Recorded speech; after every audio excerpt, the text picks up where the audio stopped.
On kaunis päivä Metsäpalun päiväkodilla.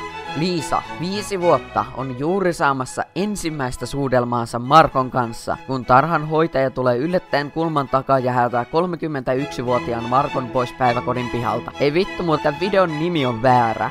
Paljon parempi. Takaisin tarinaamme. Marko on vihainen, koska hän haluaisi nussia mussuja. Valitettavasti laki suojelee mussuja, mutta Marko uskoo, että moni painaisi niitä, jos laki ei näin sanoisi. Nyt Markon elämäntehtävä on päätetty. Marko aikoo tehdä mussujen nussimisesta laillista. Marko alkaa lataamaan YouTubeen videoita saadakseen poliittisia seuraajia. Marko aloitti champagne- unboxing-videoilla ja myöhemmin siirtyi tilaamaan huippukivasta G-pistä kiihottajan ja liukuvoidetta sekä tekemään niistä testivideoita. Tällä laatukontentilla Marko ohitti pian kaikki kilpailijansa Elmeri Mikalesta Roni Backiin.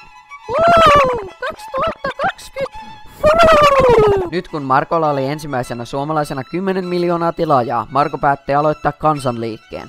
Me aiomme tehdä mussujen nussimisesta laillista, sillä tiedän tekin haluatte nussia mussuja, ja tämä on vain arvio, ja tuon arvion todistavat tieteellisesti pätevät huipputiedemiehet kuten Stephen Hawking, Richard Dawkins ja Bull Mentula. Kansalaisten painostuksen vuoksi presidentti Paavo Väyrynen laski suoja-ikärajan 7 vuoteen, mitä Markon fanijoukot pitivät liian korkeana ja aloittivat laajan lakon ja kapinan, kunnes itsevaltias Väyrynen suostui alentamaan sen 0,5 vuoteen, mistä Markon fanijoukot iloitsivat. Marko ja Markon fanijoukko menivät baariin nauttimaan lainmuutoksesta lähisairaalan synnytysosastolta haetun mussujoukon kanssa. Ilta oli pitkä ja kostea, mutta Marko päätyi lopulta kotiinsa lepäämään. Markosetta on vihdoin tyydytetty ja tyytyväinen, ja Suomessa valitsee taas vakaa ja kestävä rauha. Ja tämä oli tarina siitä, miksi teidän mussujen pitää mennä Markosedän pakun kyytiin, kun hän tulee seuraavan kerran houkuttelemaan teidät energiajuomilla tai huippukiva.fi seksilaluilla. Also supatkaa Wasabi, koska se basically teki kaikki nämä animaatiot ja työt.